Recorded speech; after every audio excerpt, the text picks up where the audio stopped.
로마서 1장 17절 말씀. 복음에는 하나님의 의가 나타나서 믿음으로 믿음에 이르게 하나니 기록된 바 오직 의인은 믿음으로 말미암아 살리라함과 같으니라. 아멘. 오늘 우리가 살펴볼 본문 말씀의 제목은 우리의 자세입니다. 우리가 로마서를 끝내면서 살펴볼 두세 번의 내용은 이러합니다. 정리적 차원에서 로마서를 어제 제가 말씀드릴 때는 그리스도를 통하여서 우리 가운데 드러난 것이 있는데, 그것은 바로 그리스도를 통하여 하나님께 영광을 돌릴 길이 우리 가운데 주어졌고, 그 속에 첫 번째는 이신칭이라는 것을 통해서 그 영광의 길이 열렸기 때문에 우리는 이제 그리스도인으로서의 삶을 살아서 그 일을 감당해야 된다, 이렇게 말씀을 드렸죠. 그 중에서 이신칭에 대한 부분이 바로 1장 17절에 나오는 부분입니다. 그 부분은 바로 복음이라는 겁니다. 복음은 그리스도의 나타나심입니다. 그래서 그리스도의 나타나심을 믿음이라는 동사를 통하여서 믿음이라는 명사에 이르는 것으로 오늘 본문은 말씀을 하는 거예요. 그래서 하나님의 은혜라는 그 차원에서는 하나님의 전적인 은혜로 우리가 믿게 되어진 겁니다. 그래서 속에서 믿어지는 거예요.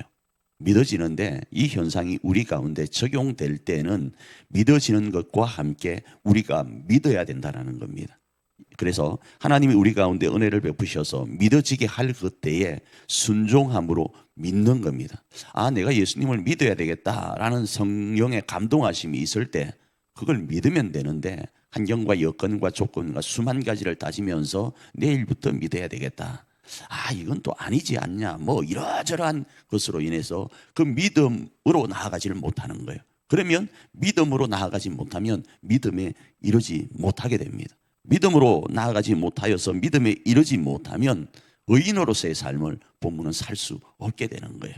그 의인은 누군가가 A라는 사람이 저 사람 참 착해, 참 저 사람 멋있는 사람이야, 참 저 사람 법 없이도 살 사람이야 하는 것 아닙니다.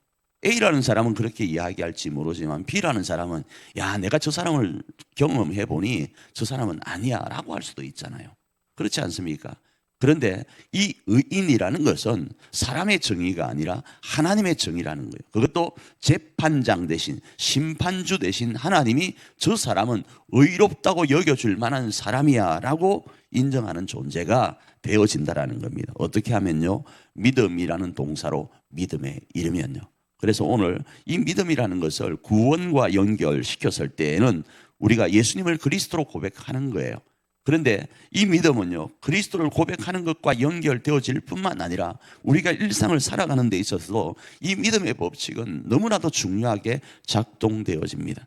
성령께서 오늘 우리 가운데 어떤 일에 대한 감동을 주실 때에 그 감동에 순종하여 나아가면 그 순종의 결과는 믿음에 이르는 것과 같은 결과를 우리 가운데 가져다 주고, 의인이 되어지는, 하나님으로부터 의롭다고 잘했다고 칭찬받는 그 위치 가운데 있게 된다는 겁니다.